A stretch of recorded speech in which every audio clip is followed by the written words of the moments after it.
Hello everyone, I hope so आप सभी लोग ठीक होंगे और अपने स्टडी को एंजॉय कर रहे होंगे। आज के इस वीडियो में हम इलेक्शन प्रोसेस के एक और मेथड को समझेंगे और वो है प्रोपोर्शनल रिप्रेजेंटेशन सिस्टम यानी कि पीआर सिस्टम। देखिए, प्रोपोर्शनल रिप्रेजेंटेशन सिस्टम में होता क्या है, जो इलेक्शन होते हैं ना, वो इनडायरेक्टली वे में होते हैं, यानी कि अप्रत्यक्ष माध्यम से होते हैं, डायरेक्टली नहीं होते हैं। इसमें हम और आप पार्टिसिपेट नहीं कर सकते हैं। पीआर सिस्टम में क्या होता है, प्रोपोर्शनल रिप्रेजेंटेशन सिस्टम में होता क्या है, इसके तहत जो चुनाव होता है वो प्रेसिडेंट यानी कि भारत के राष्ट्रपति, vice president of India, Bharat के उपराष्ट्रपति, राज्यसभा के मेंबर का भी चुनाव इसी प्रोसेस से होता है। और विधान परिषद यानी कि आप जिस स्टेट में रहते हैं, अगर वहाँ पे विधान परिषद है तो एमएलसी वहाँ पे जो चुने जाते हैं, मेंबर ऑफ लेजिस्लेटिव काउंसिल के जो मेंबर चुने जाते हैं, वो भी पीआर सिस्टम के माध्यम से ही होते हैं। इन सारे स्पेसिफिक इलेक्शन जो होते हैं वो पीआर सिस्टम के माध्यम से किया जाता है।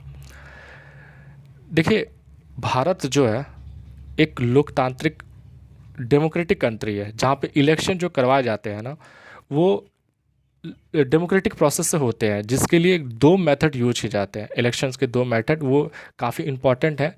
इसमें पहला जो है first pass the post system, यानी सर्वाधिक मत पाने वाले व्यक्ति की जीत की प्रणाली। और second one is a proportional representation system, यानी कि समानुपातिक प्रतिनिधित्व व्यवस्था। देखिए, first pass the post system है ना, हमने अपने लास्ट वीडियो में इसको डिस्कस कर चुके हैं। आज हम डिस्कस करेंगे प्रोपोर्शनल रिप्रेजेंटेशन सिस्टम को। पीआर सिस्टम में को ना हम राज्यसभा के कॉन्टेक्स्ट में लेकर समझेंगे, जिसको समझना काफ़ी आसान होगा। राज्यसभा के इलेक्शन में ये कैसे काम करता है, यानी इसका जो प्रोसेस है क्या है, इसको देखेंगे। और इसमें जो इस भारत में पीआर सिस्टम को किस वेरिएशंस के साथ अपनाया गया है प्रोपोर्शनल रिप्रेजेंटेशन सिस्टम को, उसको अच्छे से डिस्कस करेंगे। देखिए, राज्यसभा में होता क्या है, राज्यसभा के इलेक्शंस के लिए हर एक स्टेट में ना कुछ स्पेसिफिक एक कोटा होता है, एक स्पेसिफिक कोटा होता है राज्यसभा के सीटों के लिए। क्योंकि राज्यसभा का जो इलेक्शन है वो इनडायरेक्टली मेथड से होता है, ठीक है। तो इसके लिए कुछ मेथड, कुछ माध्यम होता है इसके चुनाव को लेकर, उसको देखेंगे। इसमें होता क्या है कि इसमें एक सीट के लिए ना किसी भी कैंडिडेट को एक मिनिमम जो रिक्वायरमेंट कोटा होता है ना, उसको सिक्योर करना होता है किसी भी कैंडिडेट को। इसमें एक एग्जांपल के थ्रू हम समझेंगे। अगर हम यहाँ पे हमने दो एग्जांपल लिए हैं, दिल्ली और हरियाणा का। अगर हम हरियाणा के एग्जांपल से समझ लेते हैं तो देखिए, राज्यसभा का विघटन नहीं होता, ये परमानेंट बॉडी है और इसके हर प्रत्येक 2 सालों में इसके जो सीट्स वैकेंट होते हैं उसके लिए चुनाव होता है।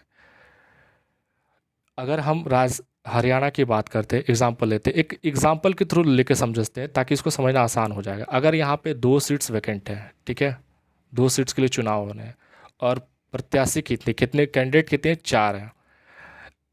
एमएलए कितने हैं, 90 हैं। सीट्स 2 है और जो प्रत्याशी है 4 हैं। इसमें क्या करते हैं, एक वोट की वैल्यू को ना वो 100 मान लेते हैं। यहाँ पे 90 हैं, अगर एक वोट की वैल्यू अगर हम 100 मान लेंगे तो इसमें टोटल कितना हो जाएगा, 9000 हो जाएगा, ठीक है। एक वोट की वैल्यू अगर हम 90 एक वोट की वैल्यू अगर हम 100 मान लेते हैं तो 90 की कितना होगा, 9000 हो जाएंगे ना। तो टोटल 90 एमएलए की वोट की वैल्यू को 1000 से इंटू कर देंगे तो 9000 हो जाएगा। अब इसमें होगा क्या कि इसके इलेक्शन में जीतने के लिए एक कैंडिडेट को कितना वोट चाहिए, कि उसके लिए एक कोटा मेथड यूज़ करते हैं। और उस वो क्या है उसको समझते हैं। देखिए, कोटा जो होता है वो ये है, ये कोटा। इसमें होता क्या है, total number of seats by number of seats +1 तो हमारे पास कितने थे, हमारे पास जो टोटल वोट्स जो थे वो 9000 थे। 90 एमएलए है ना, तो एक एमएलए की वैल्यू की वोट की वैल्यू कितनी, हमने 9000 कर दिया ना। एक वोट की वैल्यू 100 है तो इसको 90 इसको इंटू कर दिया तो 9000 हुआ। अब इसमें टोटल नंबर ऑफ सीट्स हमारे पास कितने थे, टोटल नंबर ऑफ सीट्स 2 थे, +1 कर दिए और यहाँ पे +1 कर दिए। इसको हम सॉल्व करेंगे ना तो हमारे पास ये कितने आ जाएंगे, 3001 आ जाएंगे, ठीक है, इसको सॉल्व करने में।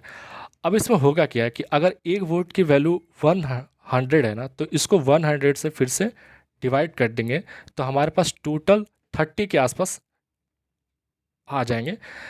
इसको इजी में करने के लिए हम इतना कर देंगे 30।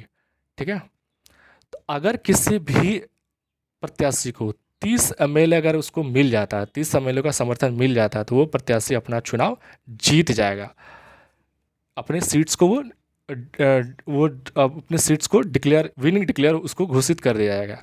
अब इसमें चुनाव, इसमें प्रोसेस कैसे होता है उसको हम देखेंगे। देखिए इसमें क्या होगा, प्रत्येक जो MLA होंगे ना, उसको एक एक बैलेट पेपर देंगे, एक इस टाइप का बैलेट पेपर देंगे। ये बैलेट पेपर होगा इस टाइप का।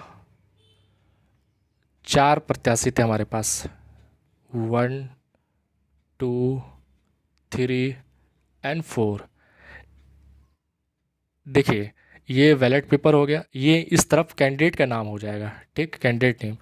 और इस तरफ जो है एक बॉक्स टाइप के होंगे, क्योंकि इसमें जो चुनाव जिसमें जो वोट होंगे ना, वो प्रेफरेंस के हिसाब से दिया जाएगा, चॉइस के हिसाब से दिया जाएगा कि अगर कोई प्रत्याशी एक्स ऊपर, कोई प्रत्याशी बोल रहा हूँ, अगर कोई शख्स जो है एक्स वाई और जेड है, वो अपना वोट डालता है, तो वो वोट जो है ना चॉइस प्रेफरेंस के हिसाब से देगा। अगर सपोज डेट एक्स ने वोट डाला, ठीक है, ए और बी सी डी को, तो ए बी सी डी ये यहाँ पे हो गया बॉक्सेस चॉइस के हिसाब से। वो जो वोट डालेगा ना, वो चॉइस के हिसाब से डालेगा। इसमें अगर फर्स्ट प्रेफरेंस में अगर ए को 30 वोट मिल जाते हैं, प्रेफरेंस के हिसाब से शख्स वो वोट डालेंगे, ए फर्स्ट प्रेफरेंस 1 2 3 4 ऐसे करके प्रेफरेंस डालेंगे। इसमें अगर फर्स्ट प्रेफरेंस में ए को 30 वोट मिल जाते हैं, ठीक है, सपोज दैट उसको मिल जाते हैं 30 MLA का सपोर्ट, तो वो अपना इलेक्शन जीत जाएगा। अब बाकी कितने बचे, 3, यानी कि हमारे पास 3 बचे। अगर फर्स्ट प्रेफरेंस में ए को 30 वोट मिल जाते हैं तो वो अपना सीट डिक्लेयर जीत जाएगा, वो विनिंग डिक्लेयर कर दिया जाएगा। इसके बाद हमारे पास कितने बचे, बी सी और डी, ठीक है, बी सी और डी। इसी तरह यह प्रक्रिया चलती रहेगी जब तक कि पूरी सीट्स विनिंग डिक्लेयर नहीं हो जाता। लेकिन इसमें भी एक ट्विस्ट है, अगर किसी कैंडिडेट को मिनिमम रिक्वायर्ड जो है वह नहीं मिलता है, यानी कि फर्स्ट प्रेफरेंस में अगर फर्स्ट मिनिमम रिक्वायर्ड जो उसको जीतने के लिए जो सीट्स है वो अगर नहीं मिलता फर्स्ट प्रेफरेंस में, तब क्या होगा, उसके लिए भी एक कंसेप्ट है, यानी उस प्रक्रिया के लिए भी एक व्यवस्था है, उसको कहते हैं सिंगल ट्रांसफरेबल जो वोट होता है, वो प्रोसेस को अपनाएंगे, सिंगल ट्रांसफरेबल वोट्स सिस्टम।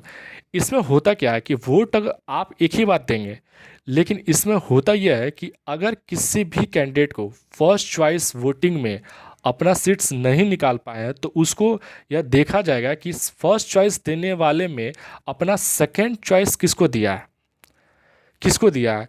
इसी तरह यह भी इसमें भी देखा जाएगा कि किसी भी कैंडिडेट को सबसे कम वोट किसे मिले हैं। इसमें यह भी देखा जाएगा कि फर्स्ट प्रेफरेंस में सबसे कम वोट जिसको मिले हैं, उसके वोट को दूसरे में ट्रांसफ़र कर दिया जाएगा। यानी अगर फर्स्ट चॉइस में सबसे कम वोट अगर डी को मिले होते हैं, तो इसको एलिमिनेट कर दिया जाएगा और इसके जो वोट है वो दूसरे कैंडिडेट को ट्रांसफ़र कर दिया जाएगा, जिसके तहत दूसरे कैंडिडेट को रिक्वायर्ड जो कोटा मिनिमम सीट्स है ना वो मिल जाए और वो अपना सीट्स निकाल पाए। इसमें होगा क्या कि इससे ये होगा कि यानी कि फर्स्ट चॉइस में सबसे कम वोट जिन प्रत्याशी को मिले उसको एलिमिनेट कर देंगे, इसको एलिमिनेट कर देंगे और इसके जो वोट है वो दूसरे को ट्रांसफ़र कर देंगे, जिसमें ये भी होगा कि जो फर्स्ट चॉइस जिसने दिया होगा उसको सेकंड प्रेफरेंस देखेंगे कि उसने सेकंड प्रेफरेंस किसको दिया। अगर सेकंड प्रेफरेंस उसने बी को दिया होगा फर्स्ट चॉइस देने वाला, तो बी को ट्रांसफ़र कर देंगे।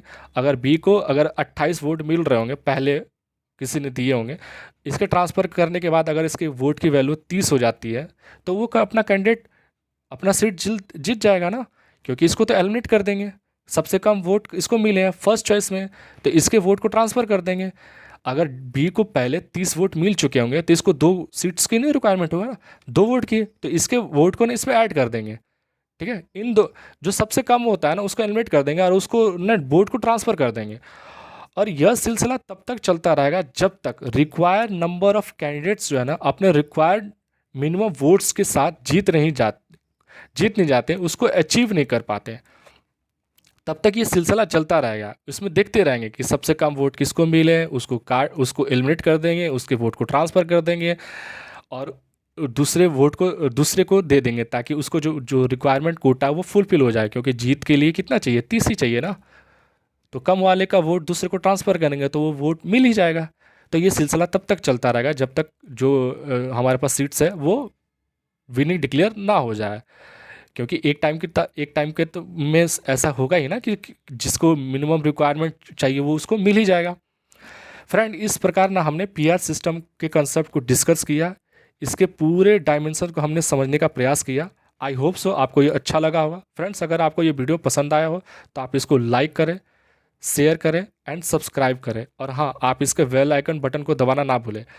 और आप हमारे एकेडमी फॉर जनरल स्टडी के फेसबुक पेज और टेलीग्राम से भी जुड़ सकते हैं, जहाँ पे आपको जीएस के नोट्स को डिस्कस किया जाता है और उसको शेयर किया जाता है। इन सबों का जो पीडीएफ है ना, इंक्लूडिंग वीडियो के पीडीएफ और जीएस के जो पीडीएफ है वो हमारे टेलीग्राम चैनल पे मिल जाएगा, जिसका लिंक आपको डिस्क्रिप्शन बॉक्स में मिल जाएगा। Thank you.